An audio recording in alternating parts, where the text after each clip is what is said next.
அஸ்ஸலாமு அலைக்கும். எல்லோரும் எப்படி இருக்கீங்க?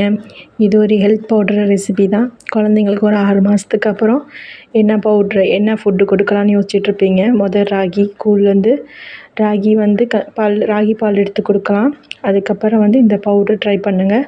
குழந்தைங்களுக்கு நல்லா வெயிட் போடும், நல்லா ஹெல்த்தாக இருக்கும். இதை எப்படி செய்யலான்னு பார்க்கலாம். இது பேர் வந்து முளைக்கட்டின ராகி பவுடர். அதுக்கு வந்து நம்ம வந்து ஒரு 2 கப் ராகி 1/2 கிலோ எடுத்திருக்கேன். அதை வந்து நல்லா வாஷ் பண்ணிக்கோங்க. ஏன்னா ஒரு ராகியில் தூசி அதெல்லாம் இருக்கும். அதனால் நல்லா க்ளீன் பண்ணுறதுக்காக நம்ம வாஷ் இதில் பண்ணுறது மட்டும்தான். நல்லா வந்து 3 தடவை அலசி எடுத்துகிட்டு வந்து மூடி போட்டு மூடி வச்சிட்டேன். அடுத்த நாள் காலையில் வந்து ஒரு ஒயிட் கிளாத்தில் வந்து இந்த ஊறின ராகியை வந்து தண்ணி வடிச்சிட்டு சேர்த்துக்கோங்க. எல்லா ராகியும் சேர்த்து நல்லா துணியை வச்சு நல்லா வந்து கட்டிடலாம். இறுக்கி கட்டிட்டிங்கன்னா வந்து ஒரு 2 நாள்லேயே வந்து லேசாக முளை விட ஆரம்பிச்சிரும் இந்த ராகியிலேருந்து.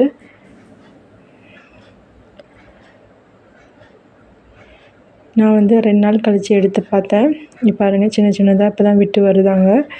சரி, இன்னும் ஒரு நாள் ஆச்சு கழித்து எடுத்து பார்க்கலாம் அப்படின்னு சொல்லிட்டு நான் வந்து திரும்பி கட்டி வச்சிடலாம் அப்படின்னு சொல்லிட்டு வச்சிட்டேன்.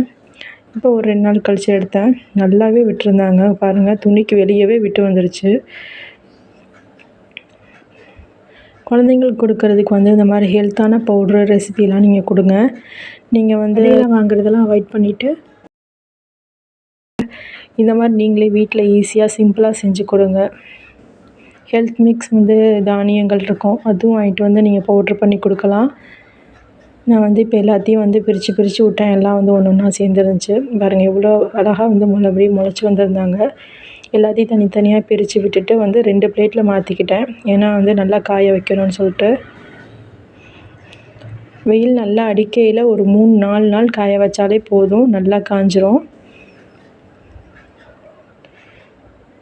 நல்லா வந்து காய வச்சு எடுத்துட்டேன். நான் ஒரு 3 நாள் வெயிலில் வச்சேன். அது மதுரையில் அடிக்கிற வெயிலுக்கு நல்லாவே காஞ்சிருச்சு. பாருங்கள், கையிலே எடுத்து காமிக்கிறேன் எப்படி காஞ்சிருக்கு பாருங்கள்.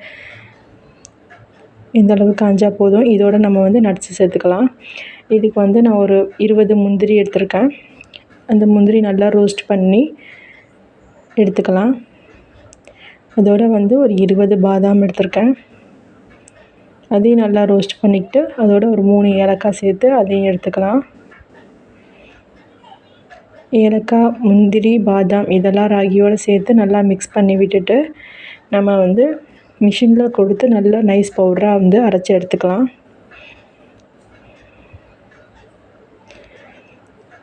ஏன்னா மிஷினில் கொடுத்து அரைச்சோம்னா தான் நைஸாக இருக்கும். நல்லா நைஸாக இட்டு வந்துட்டோம்னா தான் குழந்தைங்களுக்கு கொடுக்க நல்லா ஈஸியாக இருக்கும். பாருங்கள், நான் பவுடர் அரைச்சிட்டு வந்துட்டேன். இப்போ இது வந்து எப்படி குழந்தைங்களுக்கு கொடுக்கலான்னு பார்க்கலாம். 1 டம்ளர் தண்ணி வந்து நான் வந்து ஊற்றி வச்சுருக்கேன் பேனில். அதுக்கப்புறம் வந்து ஒரு கிண்ணத்தில் 1 ஸ்பூன் மாவை வந்து கரைச்சி வச்சுக்கலாம். இப்போ தண்ணி கொதிச்சோடனே இந்த கரைச்ச மாவை ஊற்றி நல்லா கிண்டிகிட்டே இருந்துட்டு 1 ஸ்பூன் வந்து ப்ரௌன் சுகர் நாட்டு சக்கரை வந்து சேர்த்துக்கோங்க. சேர்த்துட்டு நல்லா வந்து மிக்ஸ் பண்ணி விட்டுட்டே இருங்க. கொஞ்ச நேரத்தில் பாருங்கள், நல்லா கெட்டியாகி கொதித்து வரும். குழந்தைங்களுக்கு தண்ணியாக வேணுன்னா தண்ணியாக கொடுங்க, இல்லை கெட்டியாக கொஞ்சம் வேணுன்னா கொடுத்துக்கலாம். நெய் வந்து ஆப்ஷனல் தான். ஏன்னா ஃபஸ்ட் டைம் கொடுக்கறனால குழந்தைங்களுக்கு பார்த்து கொடுங்க. இதே மாதிரி ஒரு ஹெல்த் ரெசிபி நீங்களும் வீட்டில் இதே மாதிரி ட்ரை பண்ணி குழந்தைங்களுக்கு கொடுத்து பாருங்கள். அவங்க நல்லா சாப்பிடுவாங்க. அடுத்த வீடியோவில் பார்க்கலாம்.